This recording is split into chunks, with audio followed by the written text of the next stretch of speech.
Bismillahirrahmanirrahim. Alhamdulillah wassalatu wassalamu ala Rasulillah wa ala alihi washabihi wa mawalah. Wa asyhadu an la ilaha illallah wahdahu la syarikalah. Wa asyhadu anna Muhammadan abduhu wa rasuluh. Amma ba'd. Pada pertemuan lalu kita telah menjelaskan ayat yang ke 238 sampai 239 yang terkait perintah untuk menjaga seluruh salat dan salat asar. As-salatul wusta di sini adalah salat asar.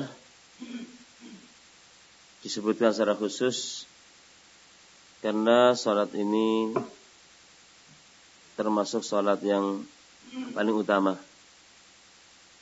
Disebutkan dalam hadis, man shallal bardaini dakhalal jannah. Barang siapa yang salat dua yang dingin, maka dia akan masuk ke dalam surga. Dua yang dingin adalah salat subuh dan salat asar. Kemudian dalam kondisi seorang itu perang atau dikejar oleh musuh atau binatang buas yang akan menerkamnya, maka boleh seorang sholat walaupun tidak menghadap kiblat. Dia sholat sesuai dengan kemampuannya. Dan ini termasuk sholatul khauf. Silahkan kalian sholat apakah dengan berjalan kaki atau dengan berkendaraan menghadap kiblat atau tidak menghadap kiblat. Ketika khauf tadi sudah hilang, musuh tidak mengejar atau kondisi sudah aman, maka lakukanlah sholat seperti yang telah ditentukan oleh syariat ini. Jadi, pada ayat yang ke-240 Allah SWT mengatakan, walladzina yutawaffawna minkum wa yadharuna azwaja wasiyatan li azwajihim mata'an ilal hawli ghair ikhraj.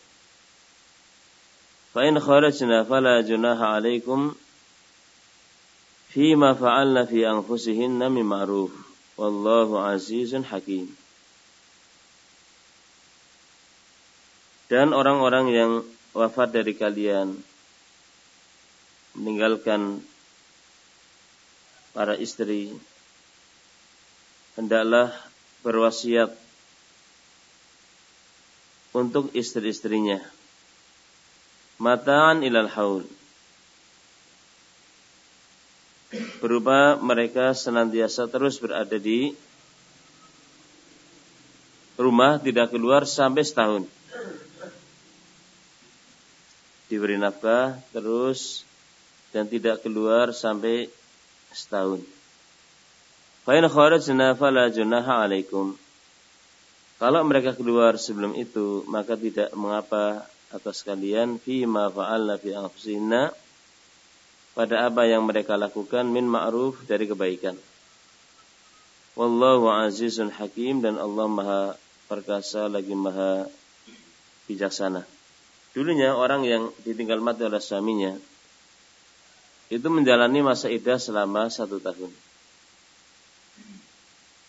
Kemudian setelah itu, ayat ini atau hukum ini diganti dengan 4 bulan 10 hari.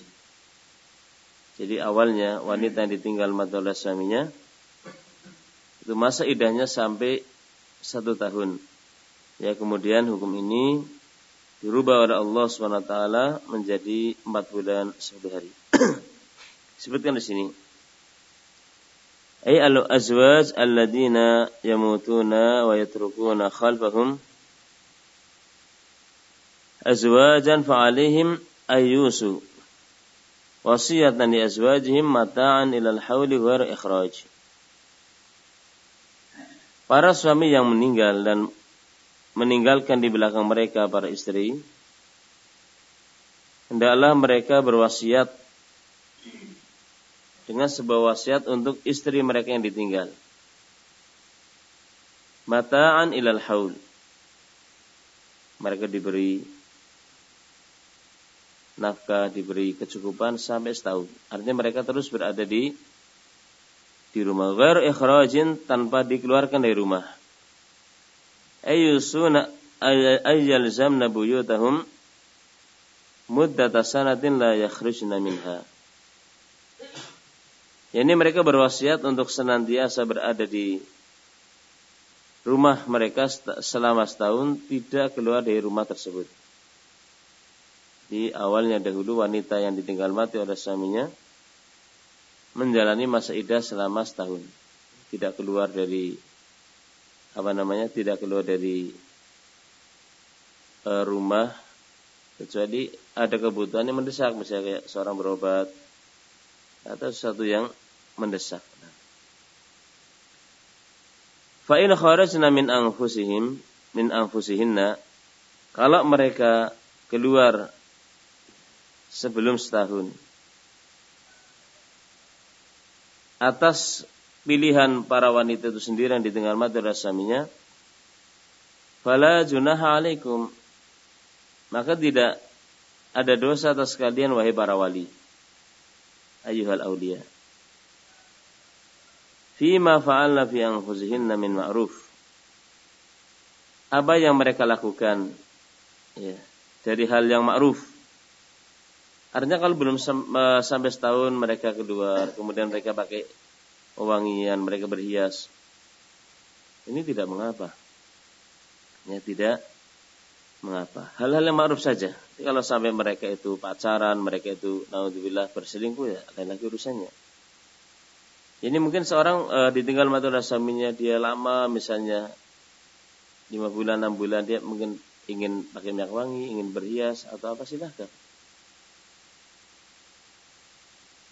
Silahkan, kalau itu memang hal yang ma'ruf, ya kan.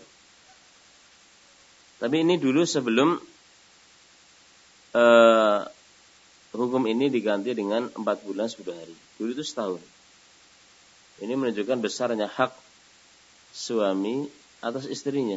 Sampai sudah meninggal ya lama pun seorang istri tetap menghormati dan menghargai suaminya dengan menjalani masa iddah selama dulunya awalnya setahun, kemudian diganti dengan 4 bulan 10 hari. Ai min muraja'ati az-zinah wa tib wa nahwi dzalik. Ini kalau para wanita tadi ingin misalnya berhias, ingin pakai wangian, wanita yang menjalani masa iddah yang ditinggal mati oleh suaminya, tidak mengapa waktu itu. Wa aktsarul mufassirin anna hadhil ayah mansukha bima qablaha. Kebanyakan ahli tafsir mengatakan bahwa ayat ini sudah dihapus, ya, diganti dengan ayat yang sebelumnya. Wa hiya qauluhu ta'ala, yaitu firman Allah Subhanahu wa ta'ala, walladzina yutawaffawna minkum wa yadaruna azwaja yatarabbasna bi anfusihinna arba'ata asyhurin wa asyra. Dan orang-orang yang wafat dari kalian dan meninggalkan para istri, hendaknya para istri itu menjalani masa iddah selama 4 bulan 10 hari. Mayoritas ahli tafsir mengatakan bahwa ayat yang menyuruh wanita yang ditinggal mati oleh suaminya menjalani iddah selama setahun ini sudah dihapus, diganti dengan ayat yang menyuruh mereka untuk menjalani masa iddah selama 4 bulan 10 hari. Ini mayoritas ahli tafsir seperti itu, ya, pendapatnya. Wakilah, dan ada yang berpendapat lam tansakha. Ada pendapat yang mengatakan ayat ini tidak dimansukh, tidak dihapus. Terus bagaimana kalau ayat ini yang terkait menjalani masa iddah selama setahun tidak dihapus? Cara mencari jalan keluarnya seperti ini. Balil ayah al-ula dallat ala anna arba'ata asyrin wa asyra wajibah. Ayat yang pertama yang mengatakan bahwa wanita yang ditinggal mati oleh suaminya menjalani masa iddah selama 4 bulan 10 hari, ini yang sifatnya wajib. Sedangkan yang lebih dari itu sampai setahun itu yang sunnah.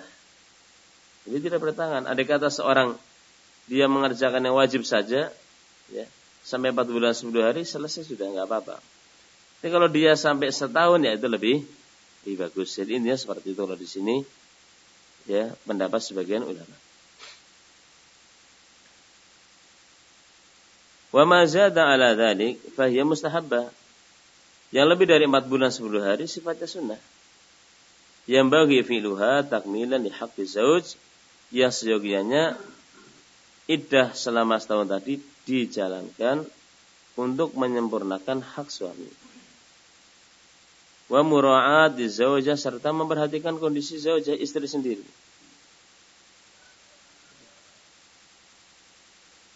Artinya ini juga untuk haknya suami dan untuk memperhatikan kondisi, ya, seorang istri.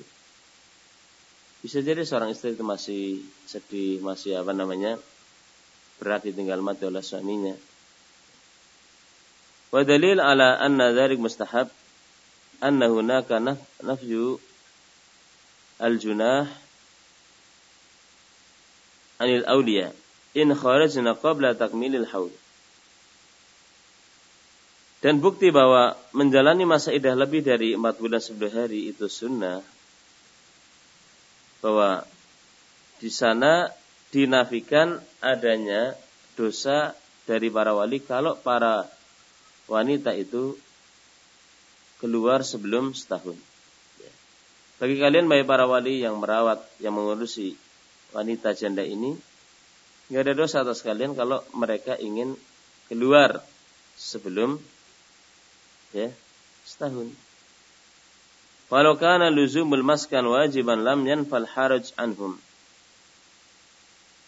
Kalau seandainya terus berada di rumah tidak keluar selama setahun itu wajib, tentu tidak akan dinafikan adanya dosa dari mereka, dari para wali. Artinya gini, ketika Allah SWT mengatakan bahwa kalau para wanita ini keluar sebelum setahun, maka bagi para wali yang mengurusi wanita janda ini tidak ada dosa. Ketika dikatakan tidak ada dosa, bahwa ini bukti menjalani setahun itu tidak wajib. Menjalani iddah selama setahun itu hukumnya hanya sunnah saja. Adapun yang wajib adalah 4 bulan 10 hari. Jadi kalau ada seorang wanita ditinggal mati oleh suaminya, ya, sudah 5 bulan, kemudian dia ingin menikah dengan orang lain, silahkan, tidak ada dosa. Mau keluar pun silahkan kalau itu ada hajah. Ya, artinya pakai wangian, keluar untuk kebutuhan yang perlu, ya, silahkan.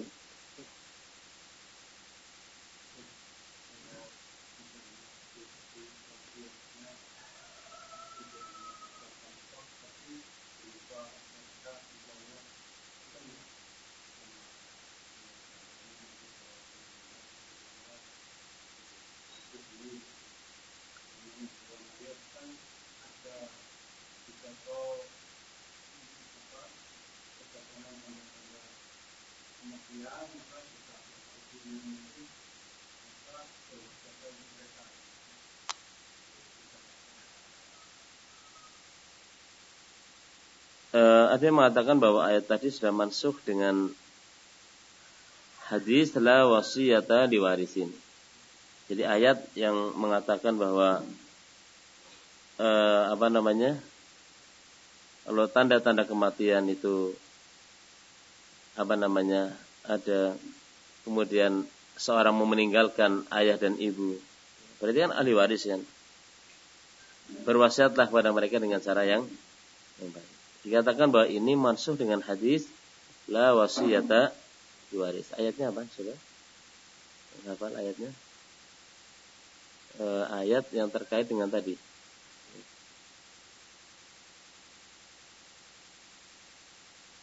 Ayat yang terkait dengan masalah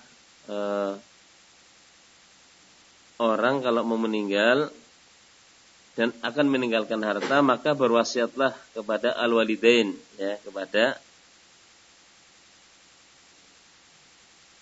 in taraka khairanil wasiyatu lil walidaini. Taib.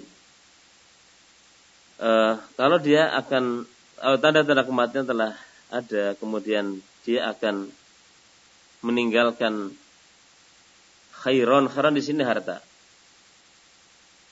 Khairon itu di sini apa? Harta. Maka adalah berwasiat kepada al-walidain, ya, kepada kedua orang tua.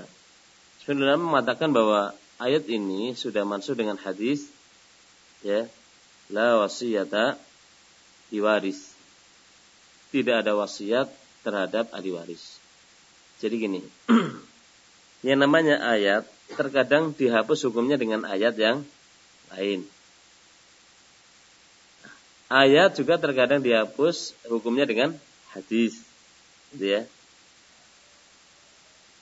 Hadis terkadang dihapus hukumnya dengan apa? Hadis terkadang dihapus hukumnya dengan ayat, seperti itu. Jadi kata sebagian ulama bahwa orang yang mau meninggal kemudian akan meninggalkan harta, ya, maka berwasiat kepada al-walidain. Ini sudah mansuh dengan hadis la wasiyata diwaris, tidak ada wasiat bagi ahli waris. Sama di sini juga sebagian ulama mengatakan wanita yang ditinggal mati oleh suaminya, dia tidak berhak mendapatkan nafkah dan tempat tinggal. Jadi ada dua wanita yang pisah dengan suaminya tidak mendapat nafkah dan tempat tinggal. Yang pertama, wanita yang dicerai 3 kali. Kalau seorang mencerai istrinya 3 kali, maka istrinya tidak berhak mendapat nafkah dan tempat tinggal. Yang kedua, kalau seorang meninggalkan istri, maka istri yang ditinggal tadi tidak berhak mendapatkan nafkah. Ya, tidak berhak mendapatkan nafkah. Kecuali dalam kondisi apa? Hamil. Ya. Terus bagaimana? Kalau ditinggal mati, berarti si mayit ini punya warisan atau tidak? Kalau punya warisan, berarti perempuan tadi mendapat warisan, bukan mendapat nafkah. Kan beda, kalau nafkah itu memang sesuatu yang harus, ya kan? Kalau warisan ini ya apa yang ditinggal mati oleh mayit. Wanita yang dicerai 3 kali tidak berhak mendapatkan nafkah dan tidak berhak mendapatkan tempat tinggal. Ya, kalau seorang suami mencerai istri 3 kali, kemudian dia mengusir istrinya di rumahnya, boleh. Ini bahasanya jangan mengusir lah, apa? Menyuruh pulang, ya, ke rumah keluarganya. Ya, seperti itu yang baik. Ya, karena apa? Nah, dia sudah tidak berhak mendapatkan, ya, nafkah dan tempat tinggal.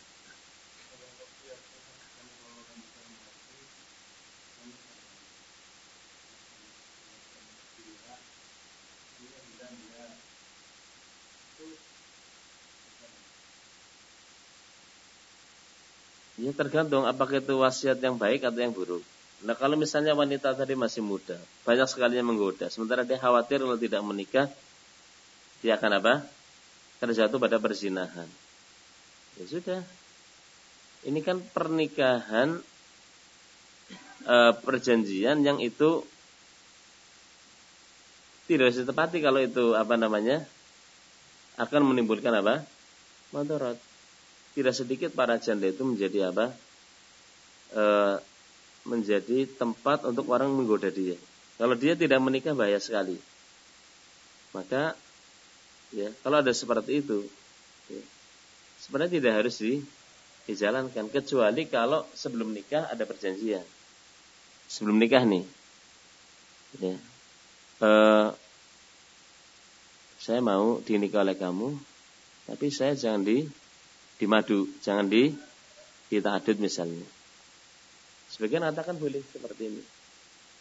Ya, sebagian katakan boleh, karena ini terjadi sebelum pernikahan, di mana syarat yang paling berhak untuk ditepati adalah syarat yang dengannya seorang menghalalkan kehormatan wanita.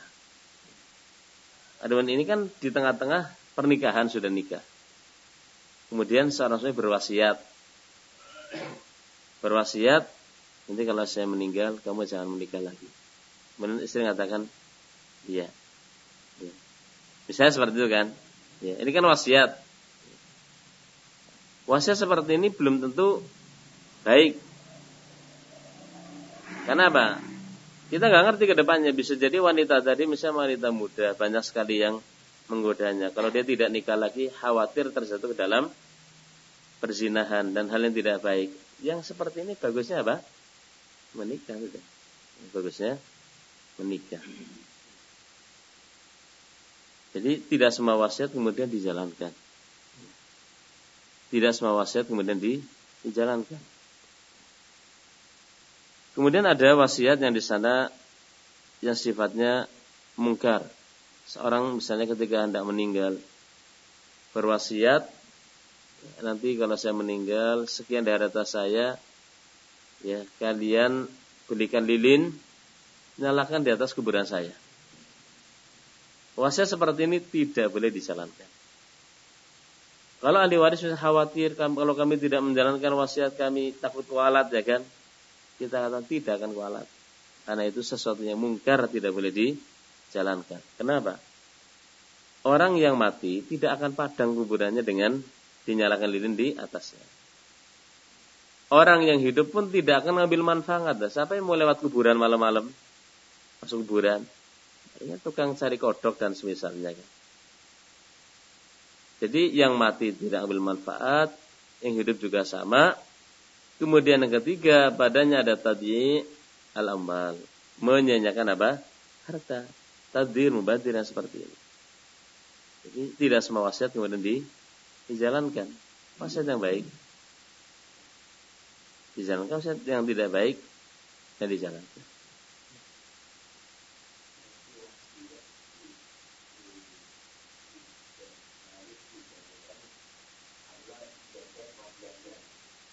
Ya seperti itu. Lihat wasiatnya. Pertama kalau wasiat syirik jelas nggak boleh. Wasiat yang padanya ada bentuk kedoliman ya terhadap pihak yang lain. Misalnya kalau saya mati yang ini anak saya dikasih sekian, yang paling banyak yang sedikit, ini kan jelas wasiat yang apa? Dolim. Kemudian wasiat yang kalau dijalankan akan menimbulkan fitnah kayak tadi misalnya seorang istri bertahan nggak mau nikah sebentar digoda sama orang dan bahaya kalau nggak nikah. Itu nggak perlu dijalankan, ya, tidak perlu dijalankan. Kenapa? Di sana ada yang lebih apa? Yang lebih besar untuk dijalankan. Menjalankan ini kemudian terpapar kepada fitnah, terjatuh pada kemaksiatan besar, bahaya sekali yang seperti itu. Intinya barakallahu fikum, Asy-Syaikh As-Sa'di sepertinya beliau lebih cenderung pada pendapat bahwa seorang wanita yang ditinggal mati oleh suaminya itu ada dua keadaan. Yang pertama, dia harus menjalani masa iddah 4 bulan 10 hari dan ini yang wajib. Kalau mau menjalani sampai setahun itu lebih bagus. Itu apa? Ya mustahab.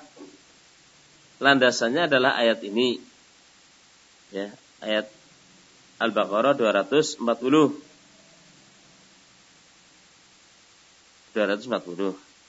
Kemudian sebagian ulama mengatakan masa iddah hanya 4 bulan 10 hari. Masa iddah hanya 4 bulan 10 hari. Ada yang mengatakan masa iddah yang wajib dijalani adalah setahun. Berdasarkan ayat ini. Nah, Syekh As-Sa'di tadi lebih cenderung pada yang wajib 4 bulan 10 hari, yang sampai setahun itu yang sunnah. Andai kata di tengah-tengah itu, yang penting sudah melewati 4 bulan 10 hari ingin keluar, ya tidak apa? Tidak mengapa, karena sifatnya sunnah. Sunnah itu bisa dijalankan bagus, tidak juga tidak mengapa.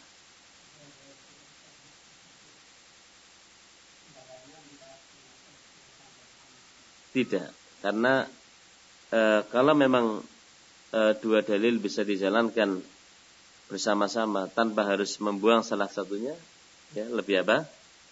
Lebih utama. Kalau memang dua-duanya bisa jalan dan bisa ditafsirkan tanpa harus bertabrakan, maka itu yang bagus, karena menjalankan dua apa? Ya, dua dalil ya. Daripada membuang. Kalau menasakh itu kan konsekuensinya hukumnya yang satu diambil, yang satu dibuang. Kalau ini diambil dua-duanya. Cuma yang wajib 4 bulan 10 hari, yang selebih dari itu hukumnya mustahab. Sehingga ayat tadi menurut pendapat ini hukum ayat tadi tidak dihapus.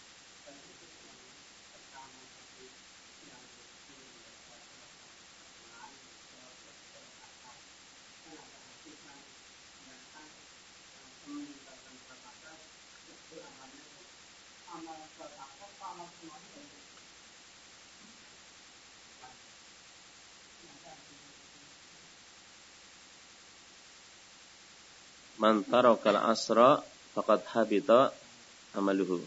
Orang yang meninggalkan salat asar telah lebur amalannya. Wallahu ta'ala alam. Orang yang meninggalkan salat, ulama berbeda pendapat apakah dia kafir atau tidak. Kalau meninggalkannya karena menentang, sepakat ya kafir. Kalau meninggalkannya karena malas-malesan, di sini ulama berbeda pendapat. Kalau Syekh bin Baz yang saya tahu, dan Syekh Muslimin, walaupun itu bermalas-malasan, dia apa? Kafir. Ya. Ini disebutkan dalam hadis, "Faman tarakaha faqad kafara." Barang siapa yang meninggalkannya, dia telah kafir. Di sini tidak ada penjelasan meninggalkannya karena malas-malasan atau tidak kan? Umum. Dan orang yang kafir amalannya apa? Lebur. Amalannya lebur. Menurutnya saya kapan? Menunda saat asar sampai jam 10 malam. Menundanya kapan?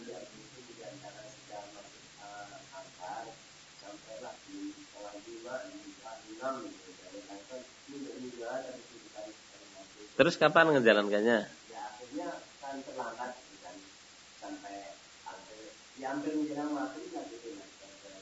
Jadi menunda itu ada dua keadaan. Kalau menundanya itu masih pada waktunya, itu dihukumi sah. Kalau menundanya sampai luar waktunya, ya ini nggak sah. Misalnya yang sering dilakukan oleh sebagian orang, karena nanggung sholat asarnya nanti maghrib dikodok. Karena apa? Sedang gebuyuk padi.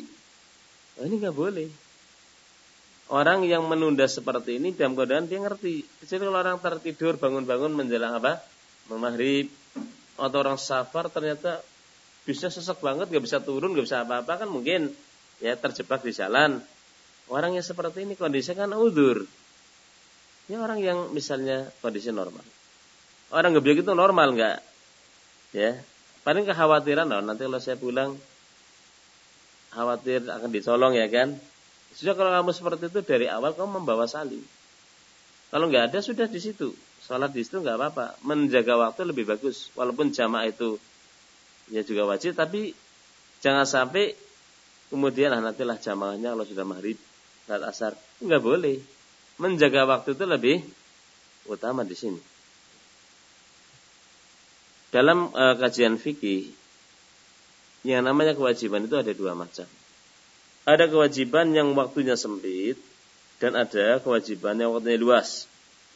Contoh yang tersebut adalah puasa Ramadan. Puasa Ramadan ini ya waktunya sempit, hanya bulan Ramadan. Sehingga orang kalau misalnya nggak ada udzur, saya puasa Ramadannya di bulan Syawal saja, nggak boleh. Karena waktunya hanya apa? Bulan Ramadan. Ya kan? Bulan Ramadan. Kecuali orang yang ada udzur sakit atau safar silakan. Ketika seorang mengqadha puasa Ramadan di bulan Syawal tanggal 10 misalnya Syawal dia mengqadha Ramadan. Ketika mengqadha Ramadan kemudian dia hubungan suami istri misalnya. Batal ya. Batal puasanya namun dia tidak berdosa dan tidak ada konsekuensi membayar kafarat. Kenapa? Hubungannya terjadi bukan di bulan Ramadan. Walaupun dia sedang mengqadha puasa Ramadan, beda di sini. Jadi yang pertama, ada kewajiban yang sifatnya sempit waktunya. Namanya al-wajibul mudayyak. Kewajiban sempit waktunya kayak puasa Ramadan. Hanya bulan Ramadan sudah. Tidak boleh seorang menjalankan puasa Ramadan di luar Ramadan kecuali kalau ada uzur. Yang kedua, ada al-wajib al-muwassa'. Kewajiban yang luas waktunya. Salat zuhur misalnya. Anda silahkan sholat di awal waktu, silahkan di pertengahan waktu, silahkan di akhir waktu, asalkan belum masuk waktu asar. Kalimat silahkan menunjukkan itu boleh, walaupun afdal tentu di awal waktu kan. Kita bukan bicara afdal atau tidak afdal. Bolehnya gitu loh. Kalau misalnya ada orang sudah masuk waktu zuhur, dia belum sholat. Sampai jam 2 belum sholat zuhur, meninggal, belum sholat. Dosa atau tidak? Udah mengatakan tidak berdosa. Ini diantara konsekuensi dari wajib itu ada dua, wajib yang sempit waktunya dan wajib yang luas waktunya. Orang yang meninggal jam 2 siang. Di sini kalau jam 2 kan belum asar. Ya. Dan kemudian dia belum sholat zuhur. Apakah dia berdosa? Jawabannya tidak berdosa. Kenapa? Karena dia meninggal masih di waktu apa? Sholat. Kecuali dia meninggal di waktu asar, zuhur belum sholat, ya, dalam keadaan dia mampu, dosa dia. Karena sudah melewati waktunya. Adapun ini dia meninggal masih pada waktunya, dia tidak berdosa. Soal ya sholat di awal waktu yang utama, yang namanya utama kan tidak harus lawannya itu kemudian nggak boleh kan? Boleh-boleh saja kan? Boleh. Sehingga kalau ada orang misalnya menunda-nunda asar, ditanyakan asar tadi. Menunda asar sampai menjelang waktu apa? Maghrib. Ada dua. Dia menunda-nundanya kenapa? Kalau dia menunda-nundanya karena ya, memang dia itu orang yang punya udzur, ya, dia orang yang sakit atau orang yang lupa, ya, atau orang yang di perjalanan nggak mungkin kan untuk leluasa ya kan turun. Maka seperti ini udzur. Disebutkan hadis, man adraka raq'atan qabla an taghruba syamsu faqad adraka ya al-asra. Barang siapa yang mendapati satu rakaat saja dari asar sebelum tenggelam matahari, berarti dia telah mendapati waktu apa? Asar. Ini kata ulama salat ya orang yang punya udzur. Orang yang tidak ada udzur kemudian dia menunda sampai menjelang maghrib, ini salatnya munafik yang seperti ini. Walaupun itu sah, tapi itu seperti salatnya apa? Munafik, menunggu sampai matahari sudah mulai memerah baru apa? Salat asar. Menunggu sampai matahari terbit baru salat subuh, ini salatnya munafik seperti ini.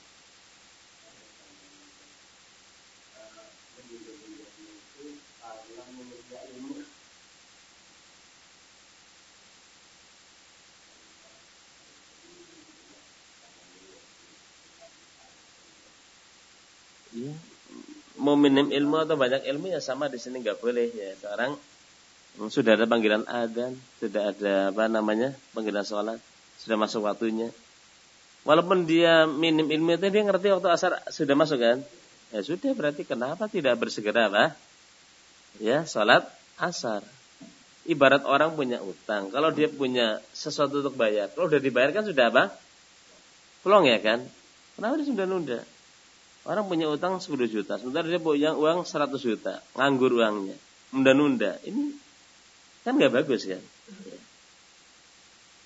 Dan memang disebutkan ketidakbagusan itu memang ada dalam hadis bahwa orang kalau sholatnya munafik itu menunggu sampai matahari mau tenggelam atau matahari mau terbit atau saat subuh. Memang ada pendapat sebagian ulama mengatakan wa waqtul asri qabla ya antaswara asyamsu. Waktu asar adalah sebelum matahari itu menguning. Sebelum matahari itu cahayanya apa? Enggak silo. Itu waktu asar. Namun wallahu ta'ala alam, pendapat yang kuat bahwa waktu asar itu sampai tenggelam matahari, sampai menjelang tenggelam matahari. Sebenarnya mengatakan waktu asar itu ada dua. Waktu ikhtiar dan waktu al-ittirar. Waktu yang sifatnya untuk pilihan. Milih. Di Di awal waktu boleh, di pertengahan waktu boleh, tapi di akhir waktu tidak boleh karena itu sifatnya seperti sholatnya orang munafik. Adapun hadis yang mengatakan barang siapa yang mendapati asar 1 rakaat sebelum tenggelam matahari, ini kata ulama ini waktul ittiror, waktu orang yang memang darurat. Darurat itu artinya dia bukan orang yang misalnya lega, orang yang bisa dari awal itu kondisinya ya dia bisa jalankan dia waktu. Tidak, dia orang yang misalnya sakit keras. Dia orang yang dalam safar yang tidak memungkinkan untuk turun. Sehingga untuk sholat asar di awal waktu enggak bisa. Orang-orang seperti ini yang dimaksud dengan ya waktul ittiror. Orang yang memang kondisinya terjepit sehingga sholat asarnya sampai menjelang maghrib. Tapi kalau orang kondisinya normal, aman, nggak ada kesibukan yang artinya yang seperti mereka ini, ya segera lakukan. Di awal waktu lebih bagus, di pertengahan waktu silakan, di akhir waktu nggak boleh. Andai kata dia lakukan tercela tapi sah salatnya.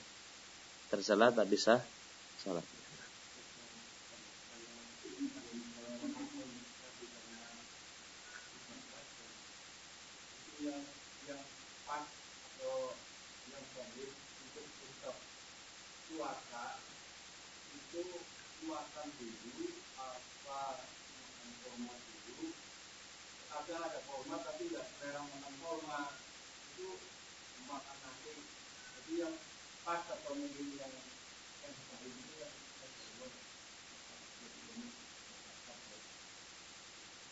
Yang bagus kurma dulu. Setelah itu apakah dia mau sholat dulu atau mau makan dulu? Terserah. Tapi kalau memang di situ misalnya sudah ada hidangan dan kayaknya menggoda, sudah makan saja sebelum apa?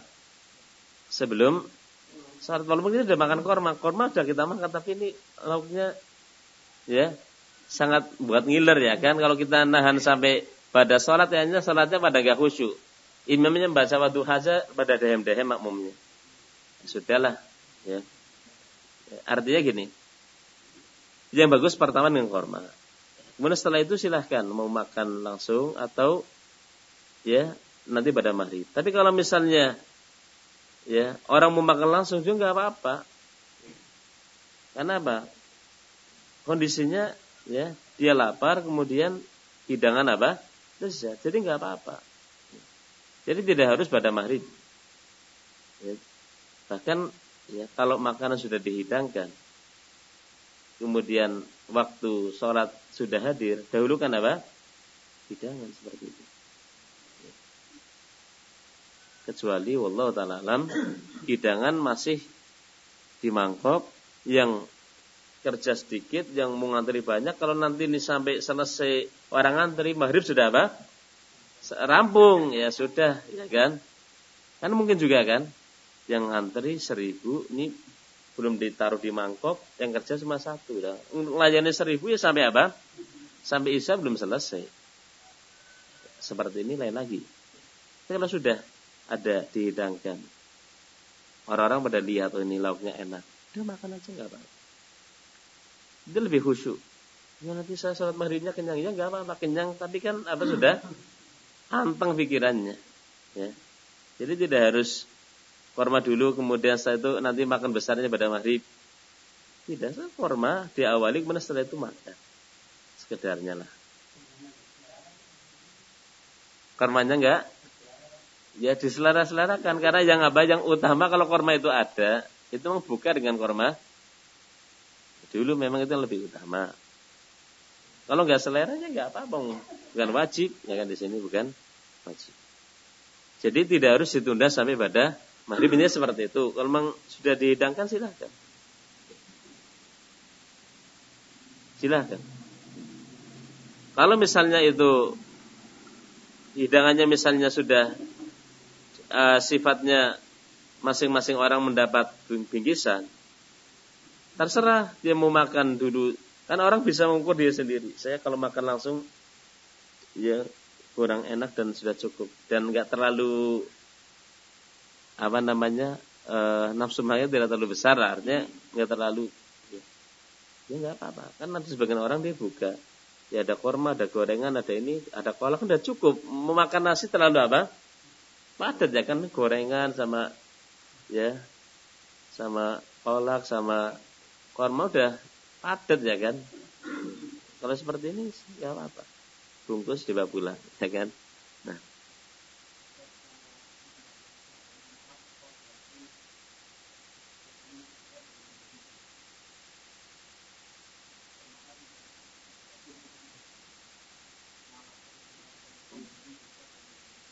ini bagus sekali pertanyaan.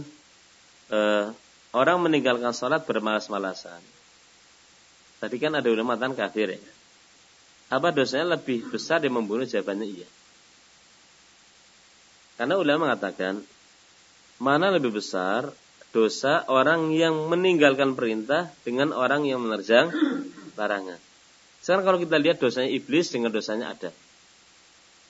Iblis itu dosanya menerjang larangan atau meninggalkan perintah? Meninggalkan perintah. Adam dosanya menerjang larangan atau meninggalkan perintah? Menerjang larangan. Udah mengatakan lebih berat dosa orang yang meninggalkan perintah daripada menerjang larangan.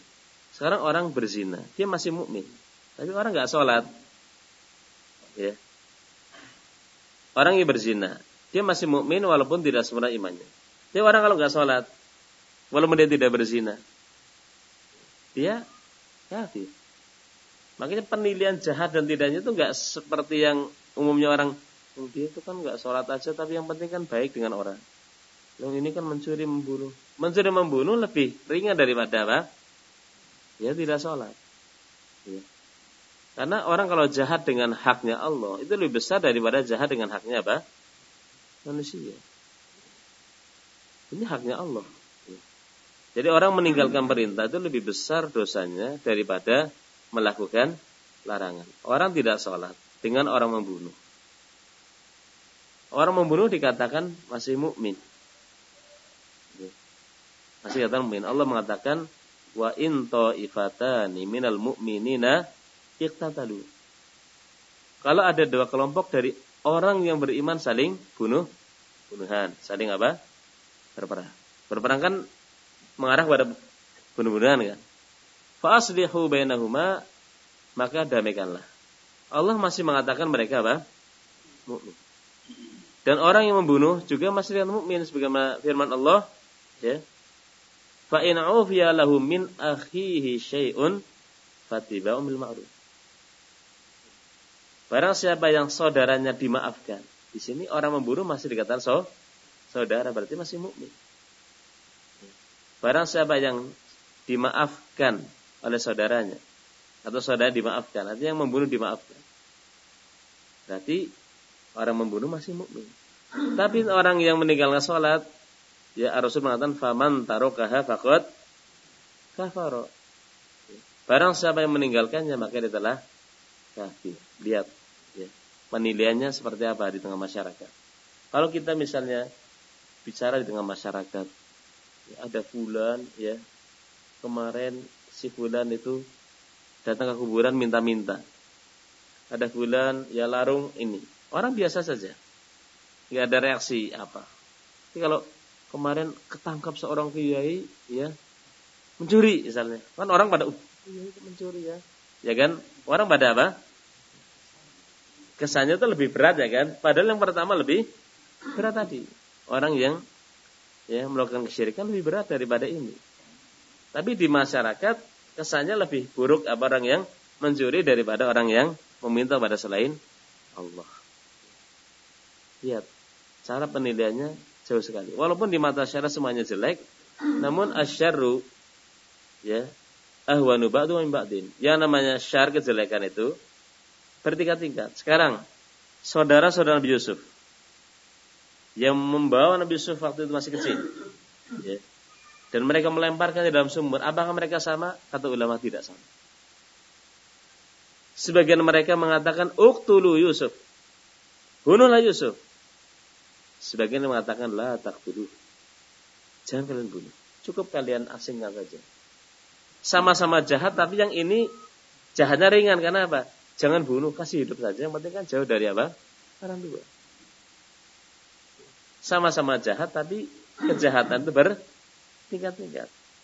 Orang kafir yang tidak memusuhi agama Allah, orang kafir yang tidak menghalangi manusia dari iman, ini tidak sama dengan orang kafir yang sudah kafir, menghalang-halangi orang dari jalan Allah dan memusuhi Islam.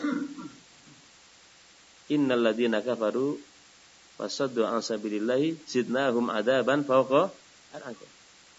Orang-orang yang kafir dan mereka menghalang-halangi manusia dari agama Allah akan kami tambahkan, lipatkan azabnya. Kejelekan itu bertingkat-tingkat. Orang yang jelek pun tidak sama. Orang yang membunuh jahat. Orang yang meninggalkan sholat apa? Jahat. Tapi orang yang meninggalkan sholat lebih jahat. Orang yang berzina jahat. Orang berbuat bid'ah jahat. Tapi orang berbuat bid'ah lebih jahat daripada orang yang berzina. Kenapa? Orang yang berzina, hati kecilnya mengakui dirinya salah, keliru. Dan orang yang mengakui dirinya keliru, besar kemungkinan akan tobat. Tapi orang yang berbuat bid'ah, kapan dia akan bertobat? Orang tobat itu kan kalau merasa dirinya keliru. Sementara di bid'ah, dia tidak merasa dirinya keliru. InsyaAllah kita lanjutkan pada kesempatan yang datang. Wallahu ta'ala a'lamu bishawab. Subhanakallahumma bihamdika asyhadu an la ilaha illa anta astaghfiruka wa atubu ilaik.